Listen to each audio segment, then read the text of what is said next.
الفيديو ده للناس اللي اختياراتها في الحياة زي الجلة بالظبط ولا تفرق عنها أي شيء، عاملين زي العيل الصغير اللي كلنا حواليه عمالين بنحذر: يا ابني ما بلاش تحط ايدك في الكهرباء. لا أنا عايز أحط إيدي في الخرمين دول أشوفهم بيعملوا إيه. يا حبيبي هتتشلوح، هتروح في نيلة.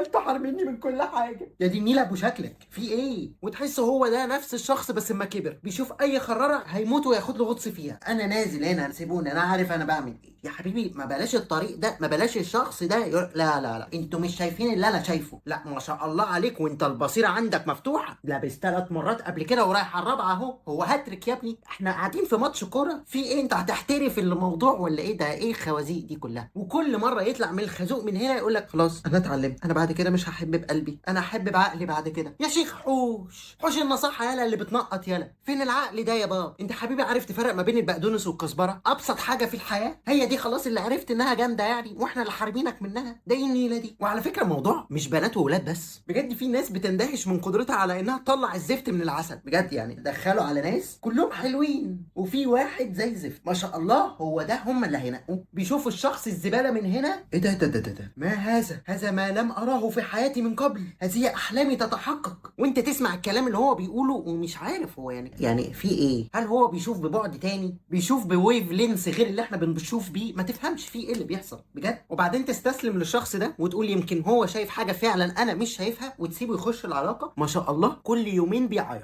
داخل مع شخص مريض نفسيا، كل يوم بيستهزأ بيه، بيتريق عليه في اي مكان هم خارجين فيه. عمره ما قال له بحبك بالغلط، يعني ما بعتهاش بالغلط في الشات. بيستغله في الصغيره والكبيره، وما ما يكونش فيه مصلحه بيختفي بالاسبوعين وبالثلاثه. وبعد ده كله يقول لك انا هفضل معاه. طب يا حبيبي ده مش بيحبك، انا خليه يحبني. يا كابتن في حاجه ضاعت منك تقريبا، انت وانت صغير في حاجه وقعت منك اسمها كرامه. دي بتبقى عند الشخص كده، بتخليه ما بيستحملش الاساءه الاخرين ليه. عارفها فين بقى دي؟ وقعت منك فين؟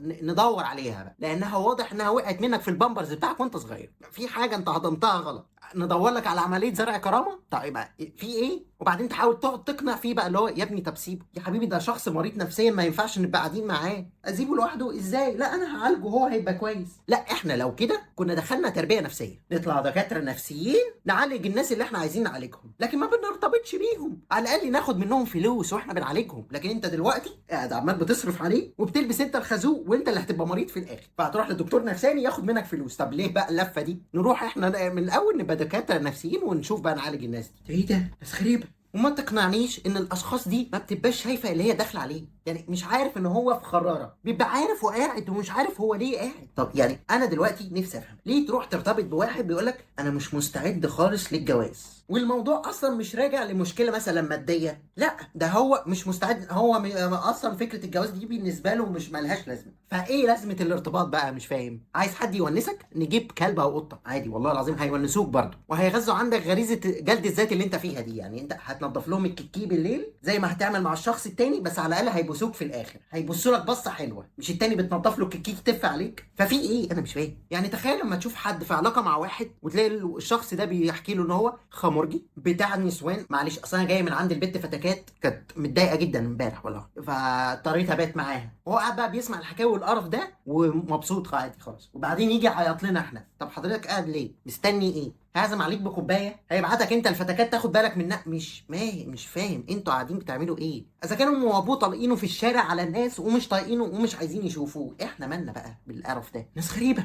وبعدين يجي له ناس تانية حلوه جدا هتموت عليه، يقول لك لا لا معلش مش شايفه اكتر من اصحابي. فما شاء الله تلاقي عنده فريند زون بالمئات، وعنده واحد تاني ماسك وعمال نازل شلوحه فيه تلبيس خوازيق وقرف ونيله وتريقه، وماسك فيه زي الفل. اقول لك على نصيحه حلوه: اي حد يجي يدخله في الفريند زون، حلو بقى وحش خليه هناك لغايه ما يجوا البيت. خلاص ده نبقى نلاقيه بقى ان شاء الله، لان كده في بدايه حاجه ان شاء الله نظيفه. لكن كده ده هبل بقى، ده هبل. وبس كده ابعتوا الفيديو ده لاصحابكم اللي مبهدلينكم في كل حته وراهم، يمكن يقتنعوا باللي هم فيه ده قرف محتاجين يشيلوا نفسهم منه. وبس كان معاكم زيزو او محمد احمد، سلام.